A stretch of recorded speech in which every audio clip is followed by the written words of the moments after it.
अच्छा, जुमे के दिन अक्सर भूख जल्दी क्यों लग जाती है? तो welcome back to my channel guys. तो जुमे के दिन ख़ास तौर पे भूख जो है वो जुमे की नमाज से पहले लग जाती है, या फ़ौरन तुरंत जुमे की नमाज़ पढ़िए तो फ़ौरन बहुत ज़्यादा भूख लग जाती है। इतनी ज़्यादा कि जो मिलता है वो खा लेता है आदमी। तो आ गए हम स्कूल सुबह सुबह, और आज हमने कल जैसे मैंने वीडियो में कहा था कि घर वालों से जाके पहली बात यही कहनी है कि पहले मेरा मफलर और मेरे जूते निकालो, क्योंकि ठंड सुबह सुबह बाइक से जाने में बहुत ज़्यादा लगती है।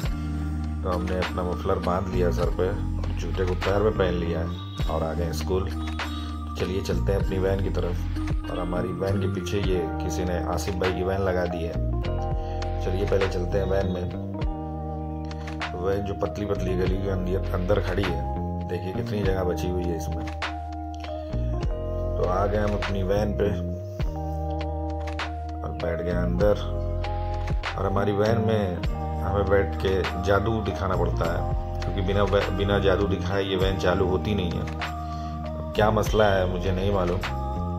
पहले इसमें चाबी को चालू करिए, इसको हीटर देना पड़ता है। जब वो पीली वाली बत्ती बंद होगी उतना इंतज़ार करना है हमें।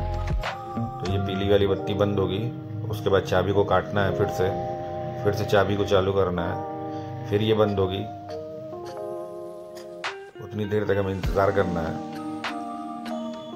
तो बत्ती बंद होगी और चाबी फिर से काटेंगे और फिर से चाबी को चालू करेंगे। अब जब ये बंद होगी तो ये बहुत ही अजीब जादू चलता है मेरी गाड़ी में। ये बिना जादू किए ये गाड़ी चालू नहीं होती। अब ये लाइट फिर से बंद हुई और फिर से हमें चालू करना है, और अब सेल्फ मारेंगे, तो सेल्फ मारेंगे गाड़ी स्टार्ट हो जाएगी। तो ये इसका जादू है। अगर ये चीज़ आप करना भूल जाएंगे तो ये गाड़ी स्टार्ट नहीं होगी, और आपको फिर वही है, जोर लगा के हईशा धक्का मारिए गाड़ी को।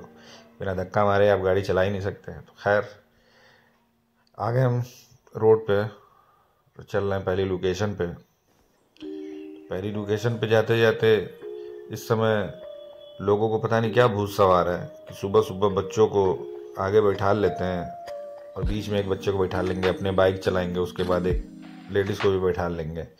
भाई वो बाइक है, कोई अलादीन का वो नहीं है कि कितनों लाद लो उस पर तो सब चल जाएगा। थोड़ा सा हिसाब से सोच समझ के रोड पे निकलना चाहिए आदमी को, क्योंकि सेफ, भाई आपका परिवार है, सेफ रहना चाहिए। वो इस तरीके की हरकत नहीं करनी चाहिए। खैर उनकी मर्जी, मेरे दिमाग की ये बात थी तो मैंने ये बोल दी।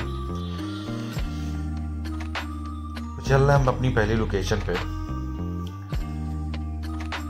और दिन पे दिन देख रहा हूँ तो ओस गाड़ी होती जा रही है, और जितनी ओस गाड़ी हो रही है उतनी ठंडी सुबह सुबह बढ़ रही है, और ठंडी में सुबह सुबह उठने का एकदम मन नहीं करता है। मन करे या ना करे मजबूरी है, क्योंकि जब आप किसी की नौकरी करते हैं तो वो ठंड पड़े, बारिश हो, कुछ भी हो, काम पे तो जाना ही जाना है आपको। तो आ गए हम वहाँ पे जहाँ से हमें पहला राउंड बच्चों को उठाना है। तो ये वही टर्नल, और इसी टर्नल से रोज़ गुजरना है हमें। और यहाँ जहाँ हम आते हैं ये थोड़ा सा गांव टाइप एरिया है। तो यहाँ पे अब इस समय धान जो है वो कट गया है, तो पोरा बहुत ज़्यादा निकलेगा। बहुत से लोग पोरा नहीं जानते होंगे। तो पोरा जो है वो जब धान की फसल कटती है तो उसमें से नीचे के जो उसका हिस्सा बचता है उसी को पोरा बोला जाता है। वो जलाने के काम आता है, ठंड में बहुत जलता है वो। सूखा मिल जाता है तो क्या मज़ा आती है। और पहले तो उसको ज़मीन में बिछाया भी जाता था, वो गर्म बहुत ज़्यादा होता है। तो बिछा के, पहले हम लोग बचपन में छोटे छोटे थे तो पुराने घर में हमारे उसको ज़मीन में बिछाया जाता था, तो उससे क्या है कि पूरे माहौल में गर्मी रहती थी। तो आ गए हम पहली लोकेशन पे, और हमारे बच्चे जो हैं वो सामने पेड़ के नीचे खड़े हैं, जो कि आपको थोड़े बहुत दिख भी रहे होंगे। तो पहला राउंड बच्चों को उठा के छोड़ दिया उनको स्कूल पे। अब चल रहे हैं हम दूसरा राउंड उठाने, और आज मैं बहुत जोश में गाड़ी चला रहा हूँ, क्योंकि पता नहीं क्या है रीज़न, मेरे साथ है या सबके साथ होता है कि जिस दिन आपका माइंड फ्रेश हो तो सब कुछ अच्छा लगता है। तो आज सुबह सुबह मेरा माइंड फ्रेश था, एकदम ताज़ा ताज़ा, सब कुछ बढ़िया लग रहा था। मुझे लग रहा है कोई 2 बात भी मुझे बोल देता तो मुझे अच्छा लगता। खैर, चल रहे हैं हम दूसरी लोकेशन पे। और दूसरी लोकेशन आपको कल दिखाई चुके हैं कि वहाँ पे कितनी पतली पतली गलियाँ हैं। और इस साइड हमारी ईदगाह पड़ती है मोहम्मदाबाद गोना की, ये नदी के किनारे है। और इस साइड में पड़ता है हमारा फैजुल उलूम मदरसा। और आगे हम वही पतली पतली गलियों में, और इसी में इतनी बड़ी गाड़ी कोई खड़ी करके चला गया है। खैर, हम तो लोको पायलट हैं, गाड़ी को निकाल लिए हैं। दूसरा रहता तो फंस जाता वहाँ पे। हमें तो आदत हो गई है, इसीलिए हमने अपने आप को खुद से नाम दे दिया है लोको पायलट। क्योंकि लोको पायलट जो होता है वो ट्रेन चलाता है, लेकिन हम भी ट्रेन से कम नहीं है, जो मतलब ट्रेन चलाने वाले ड्राइवर से कम नहीं है जो ये गाड़ी को चलाते हैं हम। तो आ गए वही पतली पतली गलियों के अंदर। चल रहे हैं हम पहली लोकेशन पे दूसरे राउंड की। सामने ये भैया जो हैं अभी घरों की गंदगी उठा रहे हैं, क्योंकि ये भैया कचड़े वाले नहीं है, कचड़े वाले हम होते हैं। ये बहुत बढ़िया स्लोगन भी था, कचड़े वाला आया है। भैया कचड़े वाले वो नहीं है, कचड़े वाले हम हैं, वो सफाई वाले हैं। सफाई वाले भैया अपना जो कचरा घरों से निकला है उसको किनारे किए, उसके बाद मैं गाड़ी लेके बढ़ गया अपनी आगे लेके बढ़ा, पहुंच गया पहली लोकेशन पे। पहली लोकेशन पे जब पहुंचा मैं, जैसे मैंने गाड़ी खड़ी की और कैमरे को अपनी तरफ घुमाया, तो ये बच्चा आके मुझसे कह रहा है कि आपकी गाड़ी में कुछ फंसा है। मैं भी झांक के देख रहा था कि क्या फंस गया मेरी गाड़ी में ऐसा। उसके बाद उस बच्चे का दिल बहुत बड़ा था, मेरे उतरने से पहले ही उसने खींच के निकाल दिया। शायद कोई रास्ते में तार फंस गई थी उसमें। उसके बाद वो चला गया। तो हम अभी हारन बजा के बैठे हुए हैं, क्योंकि जहाँ लोकेशन पे जाइए हारन 2-3 बार बजाइए, बच्चे खुद से खुद आ जाते हैं। तो बच्चों को दूसरा राउंड उठा लिया, छोड़ दिया उनको स्कूल, और आ गए हम स्कूल के अंदर। आज हमें डलाना था तेल, लेकिन जो सर पूरा पैसे का मैनेजमेंट देखते हैं स्कूल के, वो फ़ोन नहीं उठा रहे थे। तो ये डिसाइड हुआ है कि भाई दोपहर में तेल डलाया जाएगा। खैर, हमने गाड़ी जगह पे खड़ी कर दी है। अब चलते हैं हम घर। तो प्लान में थोड़ा सा चेंज हो गया। उसके बाद हम जैसे ही गेट पे पहुंचे ही थे, सर का फ़ोन आ गया कि गाड़ी लेके आइए, चलते हैं गाड़ी में तेल डला देते हैं। तो वापस से आ गए गाड़ी पे। तो गाड़ी को फिर से वही अंतर मंतर जंतर मारना पड़ेगा, क्योंकि वही 3 बार जब तक बत्ती जलेगी नहीं गाड़ी चालू होगी नहीं। तो चलिए मिलते हैं आपसे पेट्रोल स्टेशन पे। तो आ गए हम पेट्रोल स्टेशन। और पेट्रोल स्टेशन पे तेल सिर्फ हम डलाने नहीं आते, हमारे स्कूल की मुझे लगता है कि लगभग सारी गाड़ियाँ, आधी गाड़ियाँ आ गई थी, जिसमें वो सामने वाली बस भी थी, वो फौद बाबू चलाते हैं। उसके बाद मेरी गाड़ी थी। उसके बाद जो है पीछे भी हमारे एक गाड़ी थी। तो हमारी गाड़ी का नंबर आ गया, और ये वाली गाड़ी जो है वो फुरकान भाई चलाते हैं। पीछे एक फोर्स खड़ी है। उसके बाद जो है पीछे एक और गाड़ी खड़ी थी। देख रहे हैं सारी गाड़ियां यहीं पीछे खड़ी हुई हैं लाइन से। तो मुझे लगता है कि आज लंबा चौड़ा बिल बन जाएगा स्कूल वालों का। खैर, तो तेल हमने डला लिया और पर्ची कटाने की बारी है। तो हम इंतज़ार कर रहे हैं पर्ची कटाने का। तो पर्ची कट जाए, उसके बाद फिर चला जाए यहाँ से।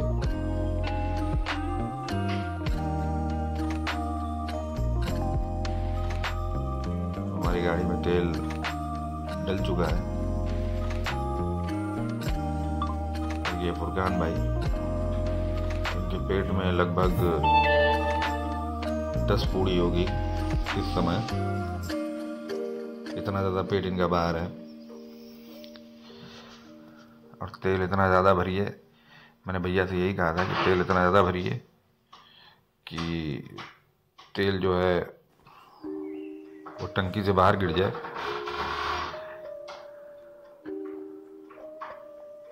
उसके बाद तेल डला के हम आ गए वापस से स्कूल और गाड़ी कर दिया स्कूल में खड़ा। और अब आ गया दोपहर में। तो दोपहर में जो है हमारी गाड़ी यहीं मैदान में खड़ी रहती है। तो ये भाई शायद इनकी गाड़ी में कुछ दिक्कत हो गई थी, तो वही तेल वेल डाल के सही कर रहे थे। और हमारी धन्नो इधर खड़ी है। तो दोपहर में पूरा ग्लास खोलना पड़ता है क्योंकि धूप अभी उस तरीके की हल्की नहीं हो रही है कि गाड़ी ठंडी रहे, बहुत ज़्यादा गर्म हो जाती है। पूरा ग्लास खोल दिया हमने और अब कर रहे हैं इंतज़ार। और आज है जुमे का दिन। जुमे के दिन जो है 12:15 में छुट्टी होती है हमारे स्कूल में, तो इसीलिए हम जल्दी आ गए। और अगर टाइम से आ जाएंगे, बच्चों को छोड़ दिया टाइम से, तो अपने घर पे जाके नमाज़ पढ़ लेंगे, नहीं तो फिर यहीं स्कूल के आसपास में मस्जिद में नमाज़ पढ़ेंगे। तो चलिए बच्चों को बैठालते हैं गाड़ी में। तो बच्चे आ गए और बैठ गए गाड़ी में। हमने छोड़ दिया उनको घर और हमने नमाज भी पढ़ ली पहला राउंड छोड़ के। अब चल रहे हैं फिर से वैन की तरफ और हमने दूसरा राउंड छोड़ दिया उनको भी। दूसरा राउंड स्कूल में दूसरा राउंड घर चलते हैं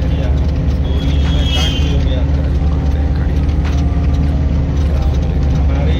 और आज जो है ड्राइवर भाई साहब से पकड़ी उसके साथ एक कांड हो गया।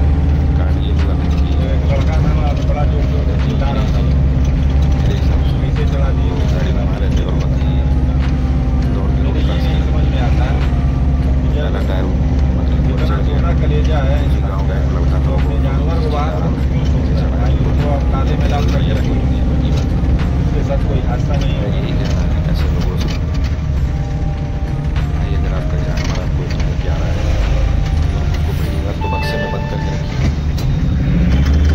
दूसरी बात बक्से में बंद नहीं कर सकते तो सोने का सिक्कड़ बनवाइए और उसी सिक्कड़ में उसको बांध के रखिए, उसको कोई नुकसान ना पहुंचे। क्या है इसमें बताने जरूरत चाहिए।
किसकी है? उसकी जिम्मेदारी मेरे हिसाब से आपकी बनती है। जिसका जानवर है उसकी बनती है, ना कि गाड़ी चलाने वाले की। क्योंकि भाई अगर वो जानवर आपको इतना ही प्यारा है, इतना ही अजीज़ है वो, तो आप उसको घर में बंद करके रखिए, ना कि रोड पे छोड़िए। अक्सर ऐसा हो जाता है ड्राइवर के साथ, भाई मुर्गी दब गई मारो, बकरी दब गई मारो, ये कोई बात नहीं होती है। भाई मेरे घर में भी जानवर पले हुए हैं, अगर रोड पे मैं छोड़ता हूँ उनको और दब जाते हैं तो भाई वो मेरी गलती है कि मैंने उनको रोड पे क्यों छोड़ा। वो जानवर है, इंसान थोड़ी है कि वो रोड देख के क्रॉस करेंगे, वो जानवर है, वो दौड़ जाएंगे, उनको थोड़ी समझ में आना है। खैर जाने दीजिए। तो हमने गाड़ी लगा दी है, और गाड़ी लगाने के बाद हम सीट को कूद के दूसरी साइड आ गए हैं और सीटें ग्लास को जो है वो लॉक कर दिया है। लॉक करने के बाद दरवाज़ा बंद किया, उसके बाद पूरा ग्लास चेक किया कि सारे ग्लास बंद है कि नहीं बंद है, क्योंकि मेरे पीछे ही जस्ट बंदर बैठा हुआ है, इंतज़ार ही कर रहा है कि शीशा खुला मिले और मैं सीट फाड़ूं। पता नहीं उनको क्या मज़ा मिलती है सीट फाड़ने में। तो मैंने सारे शीशे चेक कर लिए हैं अच्छी तरीके से, और सब शीशे लॉक हैं। और वो बंदर भी मैं आपको दिखाता हूँ। वो बंदर देखिए यहाँ बैठा हुआ है, दिख रहा होगा आपको। तो वीडियो को यहीं ख़त्म करते हैं।